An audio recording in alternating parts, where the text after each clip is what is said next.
providing us with the information, like a platform. So we're now able to use it against us because they're not Is this programmed in the schools, the schooling system from a very young age? Did I realise when we recorded this? What's the April?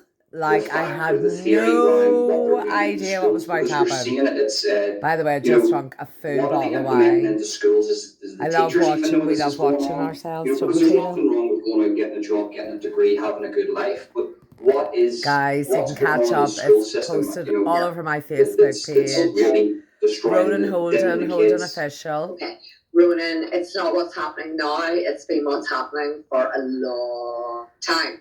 Now, I need to be very careful, but all I'm going to say is I'm the eldest daughter of 9 children. I have an elder brother. He is a doctor. My mother's teacher was teacher up in Cross and Passion School on the Glen Road. She was a genius. She still is. And St. Roses. She taught religion, French, Irish, writing theology. devilment in the Bible. She did 4 degrees whilst having 9 children and a lot of miscarriages. And my parents' faith in the Catholic Church. Check out Ronan's. Right, he didn't realise a wee red rose on his white t-shirt. So what's happening in the educational system hasn't changed. Let's go back to the Bible, and again, let's leave that for another podcast, because once you see it, you can't not see it. However, my own experience is reflected by a lot of other people there. The gaslighting, the manipulation, the mind control, the fundamentalist installation Nazis of information. Couldn't kill us in World War One, Hitler, gas bomb, Henrietta Gallery. Whoever the victors were. The Bible, there was 97 books published in the Bible. Now, I'm not coming from a religious perspective here, Ronan. I would have considered myself a recovering Catholic. But with the depth of the research that me and my colleagues have been into for years, all I'm going to say at this point is all roads lead to Rome. And I spent 18 years working at the highest level of the banking system and the stock market. So someone like me can connect a lot of dots. It's my job. And when I reflect on my own experiences, forensic scientist, I had the gift Bridin McKenna. Then to be moved into what St. was Primary School, Rathmore Grammar School, name and shame and now.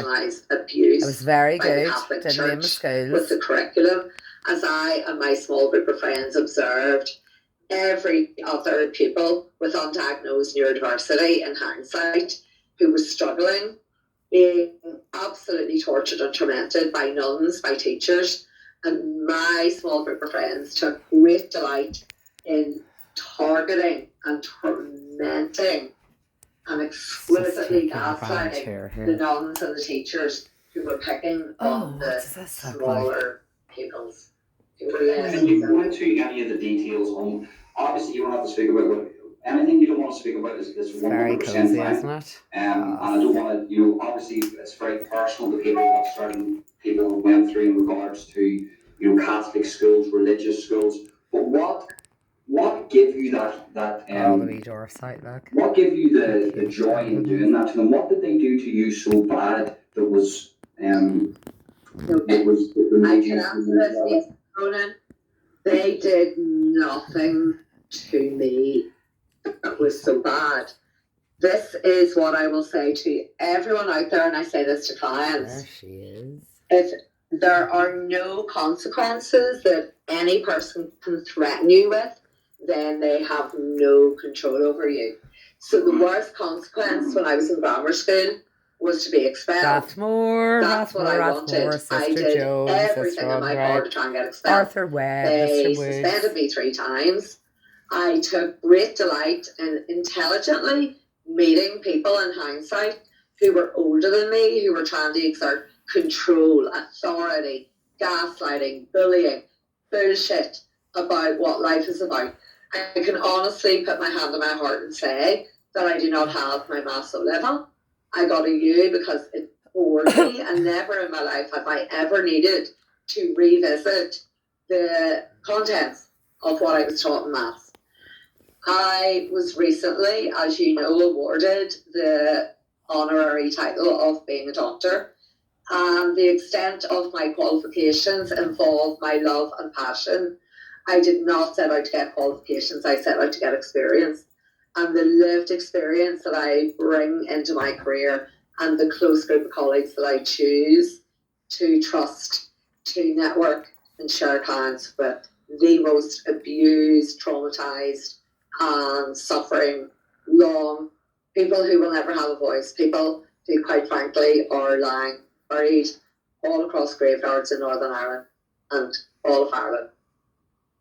So how did you get into that line of work then? What put you on that path to get into this line of work? Because you said you were in the financial market, you worked in there for a while, but we'll talk about that too. But what brought you to this point, like the psychiatry, working with, well, as I say, just to pick out a few of the things that you work with, and I've read other things to do with psychotherapists, but one stands out to me: ritual sexual abuse. Like, for a lot of people, they would look at that and they would say, ritual sexual abuse, or sexual abuse is just sexual abuse. What's ritualized about it? How did you get into that? How is that on your sheet? How does somebody actually get into that, to be specialized working with people that have been abused ritually? Okay, so that is a lifetime story, and what I realise now and more recently is that is my entire purpose. That's what I was brought to this earth for. I do not have my own children. I have wonderful nieces and nephews, all of whom share our genius fiery brains. And the experience that I've had, particularly over the last 2 years, which again, we maybe put in the next podcast,